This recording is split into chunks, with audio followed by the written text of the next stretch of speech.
ketika ahli matematika penentang Al-Quran umumkan kebenaran. Pada tahun 1977, seorang profesor bernama Gary Miller, dosen matematika dan logika di Universitas Toronto sekaligus pengkhotbah yang aktif di Kanada, memutuskan untuk memberikan layanan yang luar biasa kepada gereja Kristen dengan mengungkapkan kesalahan ilmiah dan sejarah dalam Al-Quran sedemikian rupa sehingga akan bermanfaat baginya dan karyanya sebagai pengkhotbah dalam memanggil Muslim ke Kristen. Namun sayang, hasilnya justru sebaliknya. Tulisan Miller tersaji secara adil dengan kajian serta komentarnya yang positif. Dia menganggap Al-Quran yang mulia sebagaimana mestinya dan mencapai kesimpulan bahwa kitab suci ini tidak mungkin buatan manusia. Maka, apakah mereka tidak memperlihatkan Al-Quran? Kalau kiranya Al-Quran itu bukan dari sisi Allah, tentulah mereka mendapat pertentangan yang banyak di dalamnya. Surat An-Nisa ayat 32. Maka, apakah mereka tidak melihatkan Al-Quran?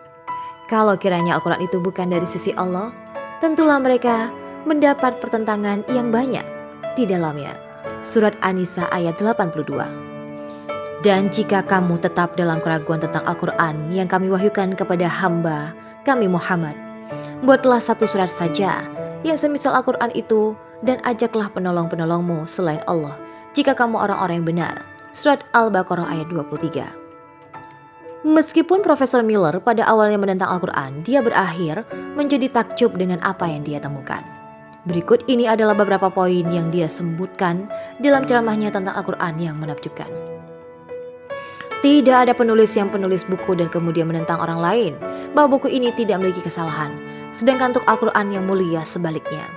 Ini memberitahu pembaca bahwa tidak ada kesalahan di dalamnya dan kemudian menentang semua orang untuk menemukannya jika ada. Al-Quran yang mulia tidak menyebutkan peristiwa-peristiwa sulit dalam kehidupan pribadi Nabi Muhammad seperti kematian istri tercinta Khadijah, kematian putri dan putranya. Anehnya, ayat-ayat diturunkan sebagai komentar atas beberapa kejadian terdahulu, menyatakan kemenangan sementara yang diungkapkan pada saat kemenangan, memperingatkan terhadap kesombongan, dan menyerukan lebih banyak pengorbanan dan upaya. Jika seseorang penulis autobiografinya sendiri, dia akan membesar kemenangan dan mengoreksi kegagalan itu. Al-Quran yang mulia melakukan hal yang sebaliknya, dan ini konsisten dan logis. Ini bukanlah sejarah periode tertentu, melainkan teks yang menetapkan aturan umum untuk hubungan antara Allah yang Maha Kuasa dan para penyembah.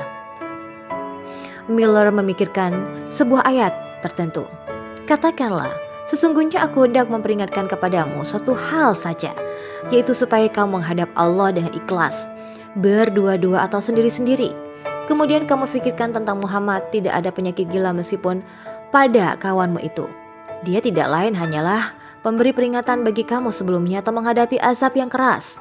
Surat As-Saba 46. Dia menunjukkan eksperimen yang dilakukan seorang peneliti di Universitas Toronto tentang efektivitas diskusi kolektif. Peneliti telah mengumpulkan jumlah lawan bicara yang berbeda dalam diskusi dan membandingkan hasil. Ia menemukan bahwa efisiensi maksimum diskusi dicapai ketika lawan bicaranya 2, sedangkan semakin banyak angkanya semakin sedikit efisiensinya. Ada sebuah bab dalam Al-Quran yang disebut Maryam atau Maria, di mana Maryam dimuliakan dengan cara yang bahkan tidak ditemukan dalam Alkitab. Pada saat yang sama, tidak ada bab atas nama Aisyah dan Fatimah. Nama Nabi Isa atau Yesus disebutkan 25 kali dalam Al-Quran, sedangkan nama Nabi Muhammad disebut hanya 5 kali. Beberapa penyerang mengatakan bahwa setan biasa mendikte Nabi Muhammad tentang apa yang harus ditulis dalam Al-Quran yang mulia.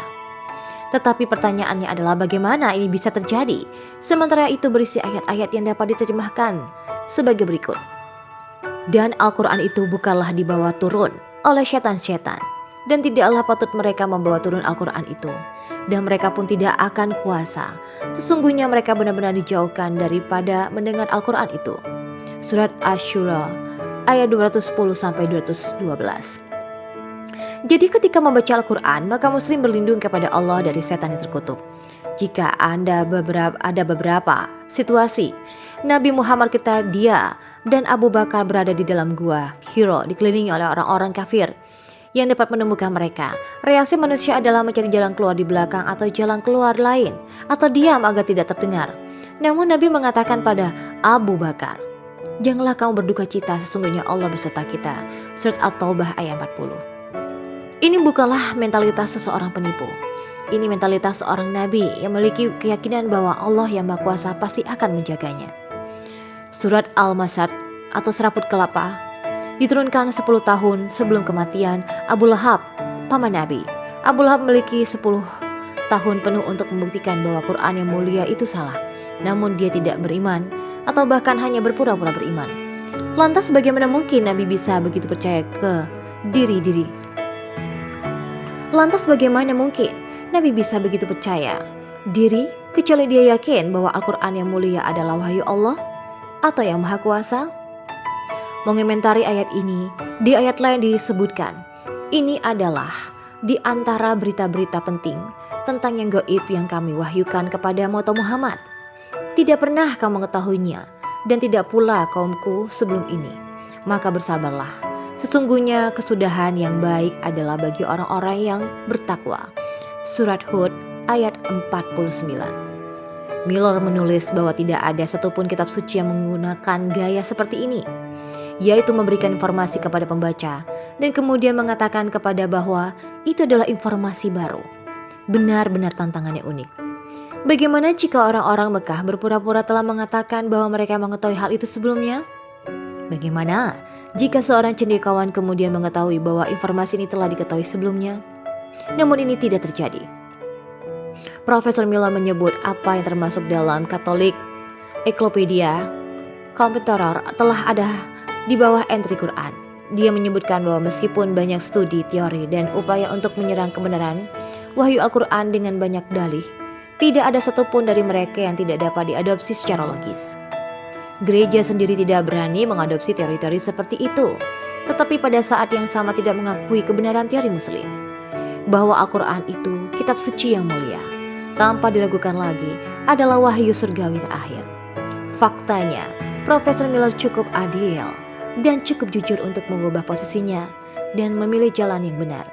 Dia sungguh mencari kebenaran dan tidak membicarakan prasangka menghalangi dirinya untuk mencapai kebenaran tersebut.